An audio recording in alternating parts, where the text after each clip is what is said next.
watching Germantown Municipal Television, your source for everything Germantown.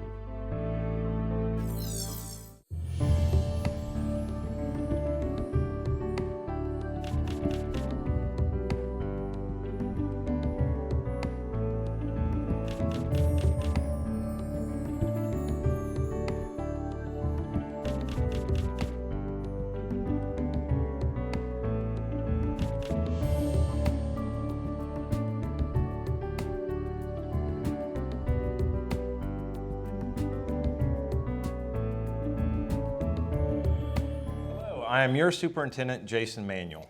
And I am Mason Grace. Thank you for joining us for the latest installment of the Germantown Municipal School District's Spotlight on Excellence. Today our show will offer a preview of the athletics spring fling at Houston High School. Later in the show we'll also check in with Human Resources Coordinator Elissa Stratton to find out how GMSD is attempting to reinvent the career fair for prospective teachers. But first, we'll check in with Rebekah Laurenzi, a visual arts educator at Farmington, to talk about an outstanding community project her students completed and to delve into the arts across the district in this week's Teacher Feature. Thank you for being here, Rebekah. Thanks for having me. Well, you know, one of the board's goals is that we really leverage and involve all of our community partners, and that includes retired citizens, that includes universities, alumni, and you are doing something special with your students that's a prime example of what we're talking about. Tell us a little bit about the community project that you've been involved in. Sure. So we just partnered with the University of Memphis Architecture Department, and they have a program with their first-year students where they're learning how to construct things out of reclaimed and reused materials, and then they partner with a school and kind of teach the students about that too, and then the students do a big project, and it's all part of a grant that they got where they're trying to get more community involvement in their program as well. Oh, wow. So they basically, the architecture students there created a giant tree sculpture, and they brought it over to Farmington, and our students have been saving things like water bottles and plastic bags and just all kinds of discarded plastic things, and we've been hoarding it for the past 4 months and finding every nook and cranny that we could shove it into in the school. And then the last couple of weeks, the students have been basically covering this tree sculpture with the plastic items, using all different kinds of methods, including gluing and weaving and just whatever they could think of. So all the materials pretty much come from the students? Oh yes, everything was brought in from home. When did y'all start collecting all? It was January, I believe. So it's been a while. Is it specific colors, or you said it was plastics? Yeah, so what we did is we had every grade level bring in a different item, and so some of them, you know, if they were bringing in water or bottle caps, then those were very colorful. But if they were bringing in grocery bags, they were mostly like brown and white. So that was one of the challenges, was trying to add more color to it as we were putting it together, because it was basically made out of trash. So right. You know, we had to get creative with that. So tell us about the process of putting it together. So I assume you're kind of supervising the overall theme and look, because there's got to be some skill, some artistic process involved in deciding where the bottle caps go versus the bags that you're weaving. And that's one of the things I love about sculpture, is that you're always kind of building the plane in the air as you go. And it also promotes a lot of problem solving from the students, because like one of the days that we did it, I told them, see what you can do without glue.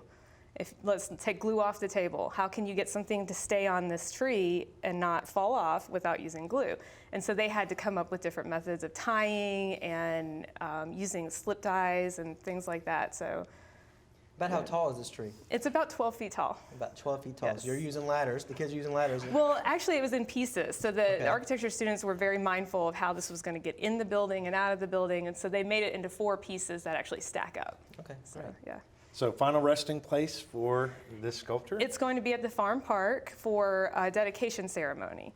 And that's this afternoon, or this evening at 6 o'clock. And they're basically going to unveil it, and there's going to be a celebration and food trucks and a party. And then it has a more permanent home after that. It's not staying at the farm park. Now, that's not the first time the farm park has been involved with our art classes and students in Germantown Municipal Schools. How else is the farm park really using our students? They're also partnering with the Riverdale art teachers to create different works of art that can be featured at the farm park. So I think that it's pretty neat because with your project, you have University of Memphis architect teachers, students coming in, But for the farm park, these students are actually going there, right? They're going to the farm park and helping, our students are going there and kind of helping them create stuff. Yes, and I think it's a great way to get the students more interested in going to the farm park, and then also people who are visiting the farm park finding out what we're doing at our schools as far as our art programs. Now, there are other projects that you're doing with the students too. I've heard something about sculptured flowers, or Yes, at Riverdale they found an artist to partner with where they had a grant, and she came in and taught the students about making ceramic flowers, and then the students that she taught turned around and taught other students, and so they're kind of basically creating all these ceramic flowers based on what this artist has done in her own work. So it's a different, depending on what school you're at, you may be dealing with a different medium of sculpting. What are the common themes that you see between the tree that you're building versus the flowers? Nature, yeah, I mean, and that's, I think it's a great time for that. It's spring, and it's, it's a way to get the kids engaged with the community and with making art as well. And I know that our teachers across the district, our art teachers, are amazing artists themselves, all in their own way. And I believe we've had several recognitions throughout the district. I think you have been in a magazine. What magazine was that? It's the Arts and Activities magazine. So it's if you're not an art teacher, you've probably never seen it. But it's a really great resource for art teachers. It features, basically, teachers will do some kind of lesson in their classroom, and if it was really awesome, then they will write an article about it and submit student work, and they'll feature that sometimes, in the magazine. And so I submitted an article, I think it was 2 years ago, and it took that long for them to publish it. Wow. So it just came out last March. And this is a national publication? Oh, how exciting. And did they actually take a picture of your class, or you and your students? No, I submitted the student work, and so those are the pictures that, and funny enough, it involved architecture as well, so it was just kind of a coincidence. But, so what was the theme of that lesson? That was just teaching about the history of architecture and basic forms like columns and arches and things like that. And the students, I make a game spinner, and they spin, and it lands on a different type of architecture like column or arch, and then they draw that on their paper, and they basically turn it into a tower that kind of stacks up on top of itself. So it's neat. And I know that, and what kind of art do you like to do? Sculpture. Sculpture? Yeah. And I was saying earlier, one of the things that I like about sculpture is that all the problem solving that's involved, because with paint, you're just always using paint. And with sculpture, it can be a lot of different materials, and you can run into problems along the way of it standing up or holding together, and it's just, to me, that's the most interesting part about it. So your vision that you have when you start a piece of art isn't always the same as when you finish? Absolutely not. So what's the next big project? Do you have that in mind yet? Do you know after the tree's done? Do you know what's the big district? The district's going to come on?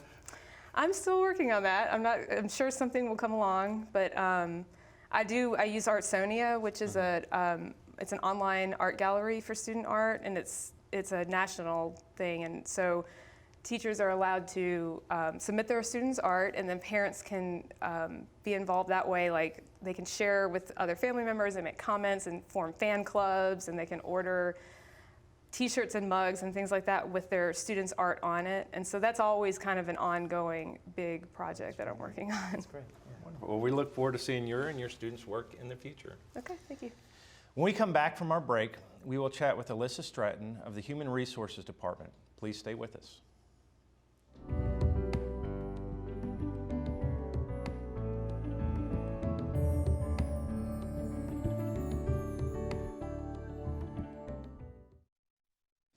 So they say it's a man's world?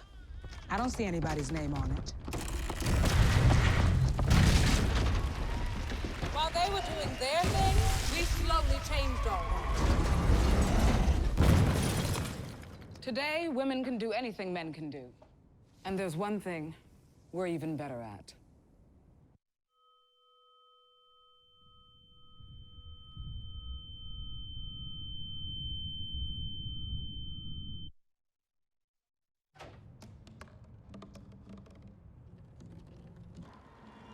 Everybody has a dream.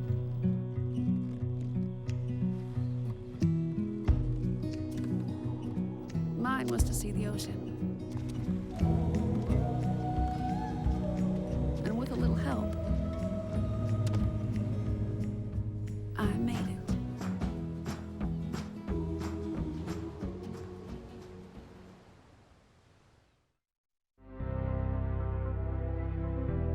are watching Germantown Municipal Television, your source for everything Germantown. Welcome back. I'm Superintendent Jason Manuel.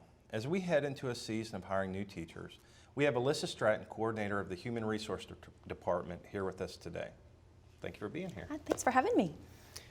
Ms. Stratton, we did this awesome thing last week. I think it all happened last week or a few weeks ago. And I think that it was something we need to show the district what's going on. And you called it Snapshots. Yes. So what exactly was Snapshots? Sure. So basically our School Snapshots event was a unique way for prospective teachers to learn a little bit more about GMSD. We opened up our doors to prospective applicants, and they had an opportunity to meet fellow teachers, administrators, and students. They were actually able to take a tour of the school, talk to district office staff members about what it might be like to transition into GMSD, and ultimately to make a decision on whether or not they could see themselves working for GMSD.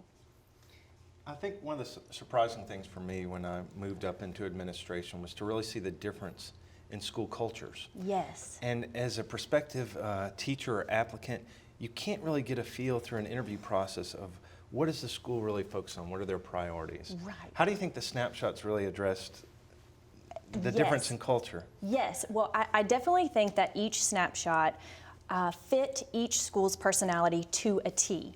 And you're absolutely right. We can provide you with a brochure of GMSD and it looks good on paper, but for an applicant to actually feel and experience and meet people from GMSD, it's a totally different experience. And I loved how each school focused on what was important to them. At Houston High School, Because Yeah. each school actually, they develop their own format, right? Yes, Okay. yes. So each school had their own special snapshot event. Kathy Jones, she's the assistant principal at Houston High School, coordinated Houston High School's snapshot event, and it was so sophisticated. They had brand new first-year teachers to Houston High School there, teachers that had been working there for a while, and they were able to talk to the applicants and give them their experience of what it's like for working at Houston High School. Mr. Cherry was there. He gave an overview of the academic program and some of the awards that Houston has won, and then he personally led the applicants on tours throughout the school. For Dogwood Elementary School, Jolie Williams, she's the assistant principal there, she coordinated their school snapshot, and they had teachers at each grade level that the applicants could speak to about what it's like teaching at Dogwood and what does their grade level focus on. And then Principal Pittman and her admin staff spoke to every single applicant that was there, and they had 67 applicants there. So we really appreciated it, and we felt like the admin at Dogwood dignified the people's personal time coming. That's got to be great for the prospective employees to talk to administrators in an informal setting, you know. And Yes. You know, a lot of times when we think of career fairs, there's a lot of pressure on the applicants.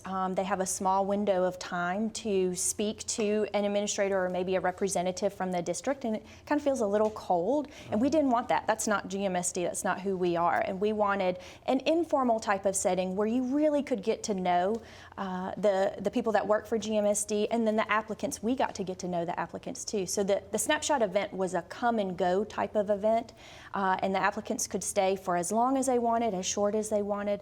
And speaking of applicants getting to know some of the teachers and students, I really loved what Houston Middle School did for their snapshot. That was led by Assistant Principal Jessica Woody. It was totally student focused. The students ran that snapshot.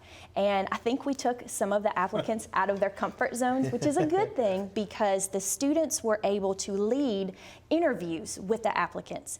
And it was a win-win not only for GMSD and for the applicant, but such a teachable moment for the students because they got to sit on the other side of an interview table and they took it so seriously. They selected, I thought, some pretty challenging interview questions, and then they kind of threw the applicants a curveball, and they threw in some silly questions too. So you really could get a feel for the applicants. And then the students were so they really took this very seriously, and they provided their feedback after the interview was over on what they liked about the applicants' responses, what they, some concerns that maybe they had, and whether or not they would recommend that applicant to the administration. I just thought that was wonderful. And then I hear one school did something with Match.com as the theme. Yes, so that was Riverdale's theme, and Pam White, she's the assistant principal there, that she led Riverdale's theme. It was called RES and You, the Perfect Match. And their whole entire snapshot theme focused on finding the perfect match at Riverdale. So I also love this. I thought that this was such a great idea that the students gave the applicants a tour of the school, and they used the QR codes to focus on their technology that they use. And then the administrators participated, and the applicants participated in what's called speed meeting, which was on a play of speed dating. And so, yeah, each applicant had a little bit of time to meet with the administration before a bell was rung, and then they had to go to a different person. Riverdale also had a special hashtag that they used for the night, so the prospective applicants could take pictures and tweet about their experiences at Riverdale too. And also, speaking of Farmington, Ashley Brassfield was the assistant principal that coordinated that snapshot. It was truly an interactive experience for the applicants at Farmington. They were able to take a scavenger hunt all across Farmington, and they could make pit stops depending on which grade levels they were interested in, and talk to teachers about their perspective of what it's like for working at Farmington. They had to go into the library, and they created an Instagram video on themselves and maybe why they would like to work at Farmington and what they offer to Farmington. And then I just thought this was so creative. One of the fourth grade teachers there, Miss Darty, she helped the applicants do a thought bubble that expressed and represented themselves. And then she put all the thought bubbles on a big butcher board sheet of paper and displayed it in the teacher's lounge, and said, these are our friends that we made from the night. So there were some amazing things that were going on in the snapshot events, and I loved how each school did something just a little bit different that represented their personality. It's amazing. So I think you would say it's a success. What I'm hearing, how many came? Like, how many came to this event? So we had 140 people RSVP to the school snapshot events, and some people, depending on their area of certification, they came to multiple nights. I think our largest turnout, we had over 90 people at one particular school, which, again, our expectation was, we think a few people might come. We didn't know, but it absolutely exceeded our expectations, and we really hope, and especially based on some of the feedback that we've received from the applicants, that they appreciated us opening up our doors, and that they are seriously considering applying for open positions with GMSD. Wow. Well, I think one of the challenges for you in the Human Resource Department is we do have an exceptional school system, and we do have very limited positions for teachers. And so for us to have the opportunity to really get to know the applicants in depth in different situations than we normally see, I think that's a benefit to the district. And it's also a benefit to the people who are applying to our district. Yes, that is an excellent point. And I really feel that it's not just a one-way street. It's not just GMSD saying, we have these positions available, come work for us. It has to be a perfect fit between GMSD and the applicant. And, we want to make sure that the applicants feel 100% comfortable working in a GMSD school. So I really feel like the Snapshot event did that. Oh, well, this is wonderful. We look forward to next year. Thanks. The work that each of our schools put into this was exceptional, and we are looking forward to more great ideas from Ms. Stratton and her department. When we come back, we will spend some time with baseball player Brandon Maxwell in this month's Student Spotlight.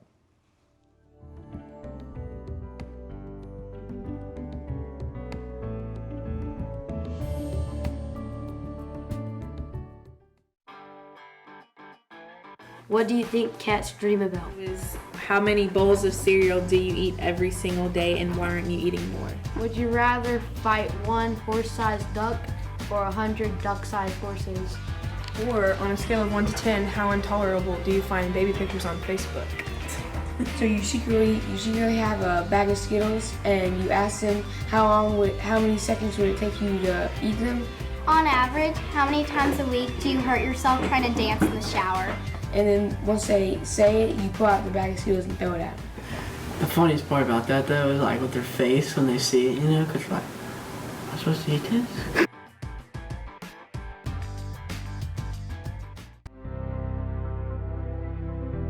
You are watching Germantown Municipal Television, your source for everything Germantown. Welcome back. I am Superintendent Jason Manuel. And I am Mason Grace. And you are watching GMSD Spotlight on Excellence. We are fortunate to spend our last moments highlighting some of our spring sports at Houston High School. With us today is Brandon Maxwell, a leader of the Mustang Mob and baseball player. Hey Brandon, how are you? Good, doing good today. How are y'all? Excellent. Good. So tell us a little bit about Mustang Mob. Okay, so Mustang Mob is kind of our thing at school, our student section. We go to all the football, basketball, baseball, track, tennis, any type of sports at Houston. We go out there and support our classmates, our friends, see their sporting events, doing what they love out there. So it's the wild student section over there that's, I mean, wild isn't good, wild, right? Try to keep it tame, at the same time wild. Yeah, yeah. Cheering, really Right, supporting our teams. Supporting our classmates out there. So Mustang Mob's been around for a while though. This is a name that's been passed on, correct? Y'all inherited this. It has, yes sir. I stepped into it this year, and it's been a great time doing it, and they've really built it up before this year, and it was great being able to be president of it this year. So what were the responsibilities that you had with being president? There's actually a Twitter account, right? Yeah, I do run the Twitter account, and also organize and paint up for the football games, and we actually this year we started doing a thing called a tailgate in the morning on Friday morning football games. People would come in 6:20, people bring donuts, orange juice, milk, people would just hang out in the parking lot, a little preschool tailgate, and we also had a big grill out before the Bartlett game. Wow. And had a bunch of burgers and hot dogs, and so that was fun. So how did you get involved in Mustang Mob? How did it all come about for you? My junior year, I heard about a Mustang Mob meeting. I was like, okay, I seem interested in that, and I went, and it happened to be the meeting where they voted on who would be president and vice president, and I got voted vice president my junior year. And so what that did, our sponsor, Miss Spain, actually wanted me to be president my senior year because she saw how good of a job I did my junior year, and so that's how I kind of got put into it. I think one of the exciting things that people don't realize about high school is almost every night there's something going on. And it must be hard if you're talking about what are you tweeting or what are you supporting or what do students get to go to. It must be hard for y'all to choose which games you're going to. Oh, it's crazy. Trying to run the Twitter account, I got to text my soccer friends, baseball, football. Hey, what time's your game tonight? Where? Like, trying to coordinate all of it. We'll have 3 games going on at one time, and I'll have to tell everybody where they're at and what time and try to get everyone at all the events to equal support. And sometimes people are going from event to event depending on when they finish or whether we're beating the teams bad enough or not. Right. Hopefully that's the case. Now, I know you play baseball, and we'll talk more about that in a little bit. Sir. But are there a lot of other athletes that are in this group? Oh, yeah, especially their off season. I mean, football guys I play baseball, so I can't exactly, get people to the baseball game and lead them out there. So football guys step in. I try to do big football season, basketball season. Basketball guys come out to everything. So it's been awesome having other teammates and just come out and support you. It says a lot about the students there that y'all come out and support each other when it's not your season. I think that's great. And, we have a history of excellence in athletics. And looking at this spring, we have lots of teams that have the potential to go to state again, where we're talking about our track team or boys soccer or baseball, depending on how y'all do tonight, softball. If you had to look back, what were some of the highlights for you as a baseball player and then as being a member of the Mustang Mob? If you had to think about one moment where it was so much fun to just be a part of that crowd, what were some big highlights? One big thing for me is every year our rivalry game against Collierville. No matter what sport it is, no matter the outcome, football, basketball, baseball, it's just been a great experience being right there with them. We know all those kids, and it's a great experience. And the classy versus trashy theme, that's the game everyone comes to. That's where you got to be at. It's just awesome. So explain the classy versus trashy. So Houston obviously is the classy. Yeah. So what does that mean when we're classy? How do the students? It's just kind of how we act and what we're perceived as the community, which I think is perfect, and it's totally true about our school. But y'all dress up. We dress up nice, Classy. dress sports coats, dressed up. The girls are dressed in nice dresses, and it really highlights what we're about here at Houston. And for years, Carterville was the trashiest bars. They were doing a redneck theme, Right. and they would do camo and the wearing orange. trash bags and camo and orange and all of it. And But has it modified? When at one of the games at Classy versus Classy, didn't I see? They do enjoy dressing classy once in a while, and I told them if they want to do that, then they can be like So y'all kind of us. coordinate together to get the groups together. He asked me if I want to be trash, and I was like, I don't think we're like that. Whether you wanted to switch. Well, I know that at the end of the year, I think it's probably the last week of school, there's a big event. I think it's in Murfreesboro. Murfreesboro, yes, and sir. it's called the Spring Fling, where that's where the state championships happen. So we kind of take it for granted because a lot of our teams go there, but you actually have to make it to that. You can't. Not everyone's invited to Spring Fling. But we have several going this year. Do you know some of those that are going? Right.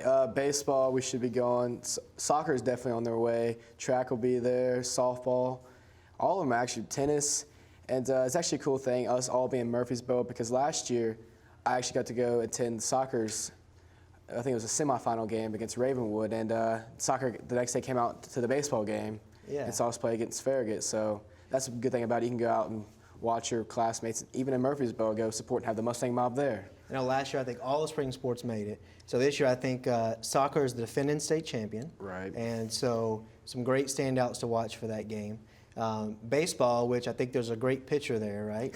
Named Brandon Maxwell. Yeah. And so they should be something to watch. The track team, I think, has some, I understand, have some record holders. Some runners that are top, I think the 4x8 boys are something to watch because they have like the top 5 time in the state right now. So nobody can look at them. And several of the girls have the school record right now, I think. All on the same team. All the same team. Yep, so. at the same time. It's crazy. A bunch of talent. So a lot to look at, a lot to look for if anybody wants to go to Murfreesboro. It's definitely worth the trip up there. You can see a bunch of the teams. Do they air that on TV? I think bigger games, they do eventually air. Yeah. Okay. So if you can't make the trip up there, it's definitely something to look out for and watch if you can. Excellent. Well, we look forward to your success on the baseball team and hope that y'all finish out district and region champs. I know that's always a challenge. And thank you for supporting our other sports. I think that's important that you're not just a baseball player. You are a member of the Mustang Mob. Yes, sir. Well, that's all we have time for on this month's Spotlight on Excellence. If you'd like more information about this or any other show on Germantown Municipal Television, visit us on our website at www.gmtvonline.org.